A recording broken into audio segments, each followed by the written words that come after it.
போன ஆண்டு ஏதென்ஸ் நகரத்துக்கு வரணும்னு ஆசைப்பட்ட நாங்கள். ஆனால் அந்த ஆசை கொஞ்சம் அந்த உக்ரைன் போர் கொஞ்சம் பயப்படுத்தி விட்டது. இதுதான் அந்த அக்ரோபோல், இடிபாடடைந்த நகரத்தின் பழமை மிக்க ஒரு பகுதி. இதுதான் நீங்கள் ஆர் கிரேஸுக்கு வந்தாலும் ஆர் அத்தன்ஸ் நகரத்துக்கு வந்தாலும் முக்கியமாக பார்க்க வேண்டிய ஒரு இந்த நாட்டின் முக்கிய மொனிமெண்ட் என்று சொல்லலாம். இந்த நாட்டின் அடையாள சின்னம் தான் இது. எகிப்துக்கு எப்படி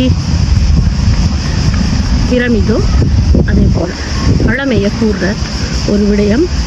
இதை முடிச்சு கொண்டு நாங்கள் மதிய உணவை சாப்பிட்டுட்டு அங்கே போக போகிறோம். இந்த இடத்தை இந்த காட்சிப்படுத்தலை பற்றி கொண்டு நான் போகலாமண்டு முடிவெடுத்தேன். நீங்களும் என்னோட இதை பார்த்து ரசிச்சிருப்பீங்க என்று நம்புகிறேன். இப்படியே போய் அந்த முன்பகுதியிலையும் கீழையும் ஏதோ இடம் இருக்குது, அதையும் பார்த்துக்கொண்டு அப்படியே நாங்கள் வெளிக்கிட போகிறோம். சூரியனும் உச்சத்தில் வந்துட்டார். இங்கத்த நேரம் சரியாக 2:30. நாங்கள் இந்த மதிய உணவு சாப்பிடல. இரண்டால் எங்களுடைய நேரத்துக்கு 1:30. ஃப்ரான்ஸ் நேரத்திலிருந்து 1 மணி நேரம் அதிகம் இங்கே. அப்போ ஃப்ரான்ஸ் நேரம் 1:30 எங்களுக்கு பசி இன்னும் எழும்பல. இன்னும் 1 மணி நேரம் கொஞ்சம் தாங்கி பிடிக்கணும், அதுக்கு மேலே தாங்க மாட்டினோம்.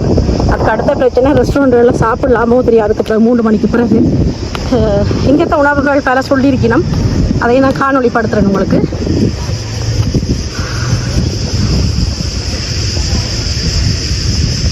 ஒலிம்பிக் என்ற சின்னம் கம்பீரமிக்க சின்னம். ஒலிம்பிக் என்ற ஒரு விளையாட்டு கிரேக்க நாட்டில் உருவாக்கப்பட்டு பல நாடுகளால் அது ஏற்றுக்கொள்ளப்பட்டு இன்று வரை ஒவ்வொரு 4 ஆண்டுகளாக அது நிகழ்த்தப்பட்டு இன்றைய நாள் பாரிஸ் நகர அந்த ஒலிம்பிக் விளையாட்டு அணைச்சி கொண்டிருக்குது.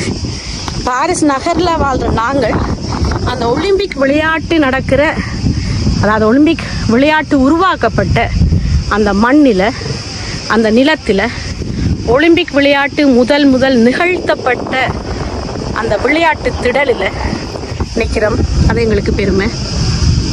நீங்களும் வந்து ரசித்து பாருங்கோ. கோடையை கொஞ்சம் தவிர்த்து வாங்கோ. ஜூலை ஆகஸ்ட்டை விட்டுட்டு ஏப்ரல் மே ஓகே இருக்குமென்னு நினைக்கிறேன். ஆனால் ஒரு கவனமாக இருக்கணும். மழை காலத்தில் இந்த நான் இப்படி சுற்றி பார்த்த மாதிரி பார்க்க முடியாது. ஏன்னா அந்த கல்லுகளெல்லாம் வழுக்குது. அங்கே பாருங்கள், படியெல்லாம் கொஞ்சம் ஆபத்தாக தான் செய்திருக்காங்க. வயசானாக்கள் எல்லாம் வந்து பார்க்கல. அதான்